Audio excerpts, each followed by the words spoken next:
In 12 minutes, Senator Thomas Keane dismantled Elena Marquez so completely that her own party pretended she wasn't in the room. He looked her dead in the eyes and said 6 words that cut the air out of the chamber. You didn't fight for them, you used them. Her jaw dropped. Nothing came out. She swiveled toward the Civic Alliance members on the dais. Not a single one met her gaze. They abandoned her on live television. Every second captured in high definition. But those 6 words were only the detonation. The real destruction had been building for 2 hours. And it started the moment Marquez strode into that hearing, like she already owned the transcript. She gave the speech everyone expected. Inequality. Billionaires hoarding wealth. Working families left behind. The Civic Alliance senators nodded like metronomes. Cameras drank it in. She finished strong, leaned back and smiled the smile of someone who thought the hard part was over. Then Keane's turn came. He didn't launch a political broadside. He opened with a compliment that doubled as a blade. Representative, I admire your passion, I truly do. My grandmother used to say, the most important thing in the world is knowing the value of a dollar. He paused, letting the folksy warmth settle. So, I just want to make sure I understand. When you say you're fighting for the working class, do you mean from a 5-star hotel or a 4-star hotel? A laugh rippled across the room. Ocasio Marquez's smile froze at the edges. Senator, I'm happy to discuss policy whenever you're ready. Keane reached beside his chair and lifted a file thick as a big city phone book. Coloured tabs fanned out from every side, pink, yellow, green, blue. A rainbow of impending damage. Oh, I am ready, Mum, he said. I stayed up 3 nights reading every one of your FEC filings, all of them. I brought highlighters. She stared at the file like it was a snake coiled on the desk, and for the first time that afternoon, she had no response queued up. He opened to the first tab and began reading. Not like an accountant rattling numbers, but like a man telling a story where the audience already knows the ending is going to hurt. The story was about an assemblywoman who asked retirees to mail her their last $18 while she slept in hotels that charged more per night than those retirees earned in a month. Snorts. Vara Hotel and Spa, Las Vegas, Keane said, finger tracing down the page. $3,582.92. March 25th, 2025. He looked up. For the folks watching at home who might not know, the Vdara is a luxury resort on the Strip. Rooftop pool, spa treatments, very nice place. One night there costs more than a month's rent for a family in the Bronx. Your district. He flipped to the next tab. Leo Kent Hotel, Tucson, Arizona. Boutique high-rise, $3,165.76. Next tab. Hotel Palacio. Provincial San Juan, Puerto Rico. Multiple stays. He closed the file for a beat and looked straight at her. In total, Representative, your campaign spent over $53,000 on luxury hotels in 2025 alone. Campaign money, donor money, money that came from people who believed you when you said you were fighting for them. Marquez leaned into her microphone. Senator, campaign-related travel expenses are perfectly legal and standard practice for any member of National Assembly who serves their constituents across the country. I didn't say illegal, Keane replied, his voice still steady, but the warmth thinning. I said you spent $53,000 on luxury hotels the same year you told retirees to send you their last $18 to fight the oligarchy. Those 2 things can both be legal, they can't both be honest. But the hotels were only the foyer. Keane shifted to Puerto Rico. Nearly $50,000 in a single quarter. Luxury hotels, upscale catering, a venue rental at an arena in San Juan, where Ocasio Marquez had been spotted in a VIP suite watching a Bad Bunny concert. You were on a tour called Fighting Oligarchy. Keane said, you and Senator Rowan flying private between rallies, and then after telling working families that billionaires were the problem, you rented a luxury suite at a concert and charged it to your campaign. He paused and aimed his words directly into the camera. His voice dropped to a register that felt like a hand on a shoulder. There's a retiree in Parkchester in your district who gave your campaign $18 last year. She told her neighbour she skipped refilling her heart medication that month so she could afford it. She believed you were fighting for her. He turned back to Ocasio Marquez. You used her $18 to sit in a VIP suite at a concert. I want you to look at that camera and tell her it was worth it. Marquez's mouth opened. Senator, these expenditures are fully documented and in compliance with all applicable regulations. Mom Keane said, I'm from Louisiana. We know a crawfish boil when we see one, and right now you're boiling in your own pot. Then he did something nobody in the room anticipated. He pulled out 2 single sheets of paper and held them up, one in each hand, so the cameras could see both simultaneously. Left hand, he said, "This is a tweet you posted on March 25th, 2025 at 10:14 in the morning." He quoted, "Standing with working families against the billionaire class. The fight continues." Beautiful sentiment. He shook the paper gently. Right hand. "This is your FEC filing for the same day, March 25th, 2025. $3,582 charged to the Vidara Hotel and Spa in Las Vegas at 3:07 in the afternoon." He lowered both hands to the desk side by side. "Same day, Representative, you told working families you were fighting for them at 10 o'clock in the morning. Your campaign charged $3,500 at a luxury spa hotel 5 hours later." Same day, the room went silent, in the way a forest goes silent before a storm. A Civic Alliance senator on the committee looked down at the desk, avoiding eye contact with everyone. Ocasio-Marquez stared at the 2 sheets of paper. The tweet and the receipt sat next to each other like a verdict. But Keane wasn't finished following the money. Not even close. He flipped to the next section of his file. "Now, let's talk about 3 payments your campaign made to a Dr. Brian W. Boyle of Boston. 3 payments in 2025, totaling $18,725. On your FEC filings, these payments were listed as leadership training and consulting." Keane looked up. "I took the time to look up Dr. Boyle. He's a fine doctor, Harvard-trained psychiatrist. He specializes in ketamine therapy for depression and PTSD. That is his right, and I have no quarrel with that." He removed his reading glasses and set them on the desk. "But Dr. Boyle does not teach leadership. He does not do consulting, he treats patients. And calling his services leadership training on an FEC filing is not his choice. That's your choice." His voice hardened just slightly. "Campaign money is sacred, Representative. It comes from people who often can barely afford to give it. People who skip meals and medication because they believe in you. When you mislabel what you spend their money on, you are not just breaking a rule, you are breaking their trust." Marquez's voice went tight. "I am not going to discuss private health matters in a national council hearing." "Mum," Keeney said, "I am not asking about your health. I am asking about your honesty." Then he turned back the clock a few years to a name that made Ocasio-Marquez's jaw lock. Sikat Chakrabarti, her former chief of staff. Mr. Chakrabarti established 2 political action committees. Keane said the brand new National Assembly PAC and the Justice Civic Alliance Members PAC. Between those 2 PACs, they raised a combined total of about $4.6 million. A lot of money, a lot of donors who believed they were funding a movement. He leaned forward. But here's the interesting part. Mr. Chakrabarti took $885,000 from those PACs and transferred the money to 2 limited liability companies he also owned and controlled. Brand New National Assembly, LLC, and Brand New Campaign, LLC.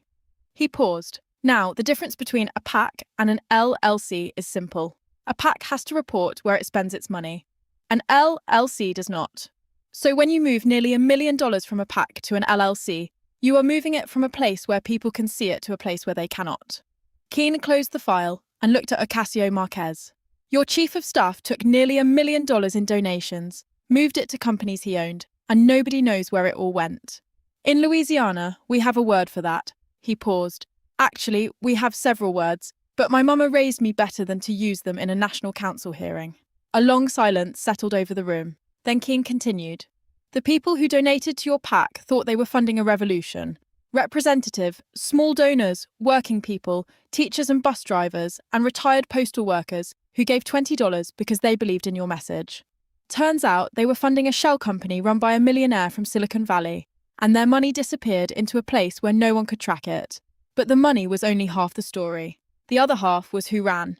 When the FEC started looking into it, Keane said, your chief of staff, the man who built your campaign from scratch, the man who ran your entire political operation, he resigned, just walked out the door, gone."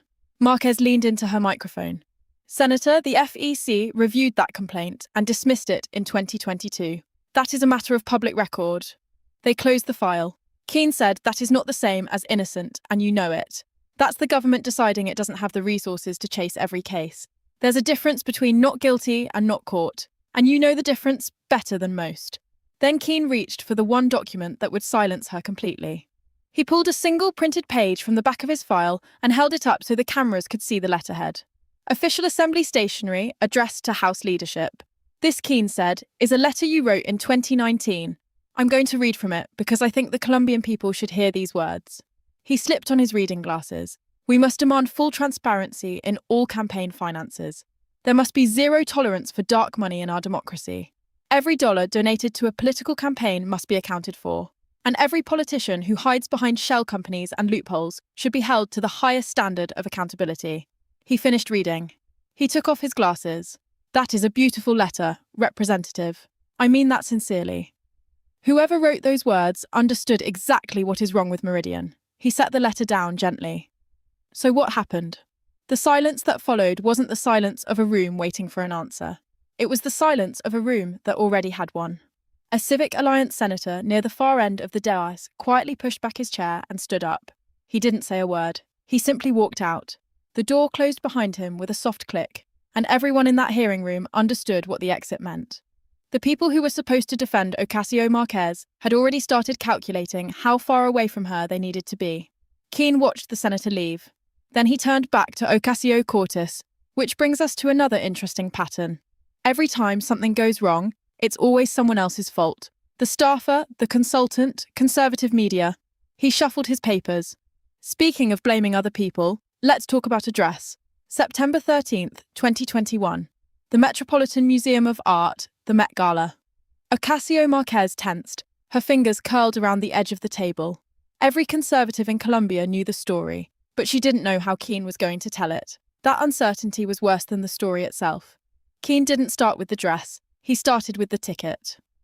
The Met Gala charges $35,000 per person for admission. That's more than what most families in your district earn in a year. Your partner attended for free. And under House rules, members of National Assembly are not permitted to accept gifts over a certain value. He let the number sit. You went to a party that costs more than a year's salary for your own constituents, and you wore a dress that said, "Tax the rich." The irony would be funny if it weren't so deeply insulting to the people who actually pay taxes. Keane moved to the ruling in July 2025. The bipartisan House Ethics Committee, that's Civic Alliance members and Reform Party members together, found that you impermissibly accepted gifts connected to that event. You did not pay the designer for the dress. You did not pay for the accessories. You did not pay for the transportation. He tapped the file. And here's what gets me.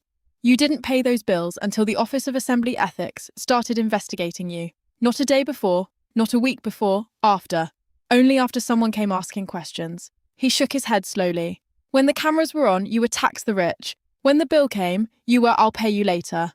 And when you got caught, you were my staffer forgot. 3 different people for 3 different audiences, and none of them were honest. But what Keane said next turned the entire room against her. His voice dropped lower, slower. The folksy humour evaporated. What remained was quiet fury. The designer who made that dress, he said, is a woman named Aurora James. She runs a brand called Brothers. It's a small business, a black woman-owned business. Exactly the kind of business you tell Colombia you fight for every single day. He paused. Your staff contacted her team and pressured them to lower costs. And then after the dress was made and the photos were taken and the world saw you on every front page, you did not pay her, not for months. Documents from the Ethics Committee show that her team had to threaten legal action before your campaign finally settled up. Keane placed both hands flat on the desk. So, let me make sure I understand your brand correctly, Representative. You fight for small businesses and minority entrepreneurs. Unless they make you a dress, then you stiff them. The room didn't gasp. The room didn't murmur. The room simply went still. The way a room goes still when something true and ugly has been said out loud, and no one can pretend they didn't hear it. Ocasio-Marquez looked down at her microphone. She didn't respond. She couldn't respond because the Ethics Committee's own report confirmed every word Keane had just said. Keane leaned back. When he spoke again, his voice was softer, almost gentle. I've been in public service a long time, Representative. I've made mistakes. Everyone in this room has. The difference is when I make a mistake, I say I made a mistake. I don't blame it on my staffer. I don't call it a right-wing conspiracy. I don't hire a communications director to tell Colombia I was the victim. I just say I was wrong. He looked at her not with anger, but with something that resembled pity. Can you say that, Representative, even once about anything? Ocasio. Marquez looked to her left toward the Civic Alliance side of the dais, toward the senators who had nodded along with her opening statement an hour ago, who had tapped their pens in agreement, who had smiled at her passion and her conviction. Not one of them looked back. They were studying their papers, checking their phones, who examining the ceiling, examining the floor, examining anywhere except the woman drowning 3 feet in front of them. Her allies had made their choice, and their choice was silence. But Keane had saved the worst for last, and it had nothing to do with money. His voice changed completely. The drawer was still there, but everything underneath it was different. The humour was gone, the charm was gone, the playful traps and folksy one-liners were gone. What was left was a man from Louisiana who had grown up watching politicians make promises to poor people and then disappear into limousines, and who had waited a very long time to say what he was about to say. Let me ask you about something that matters more than all of these numbers. Representative, not the hotels, not the packs, not the dress. Something personal, not personal for me, personal for the people you represent. He closed the file. He didn't need it for this part. He had memorized every word. In 2019, Amazon announced plans to build a second headquarters in Long Island City, Queens, your district. 25,000 jobs, not minimum wage jobs, technology jobs, engineering jobs, jobs that pay enough for a single mother to stop working 2 shifts, jobs that pay enough for a veteran to stop sleeping on his brother's couch. He held up his hand, all 5 fingers spread. 25,000, 70% of New Yorkers supported the deal. 70%. In a city where people can't agree on where to eat lunch, 7 out of 10 people wanted those jobs. Keane lowered his hand, and you killed it.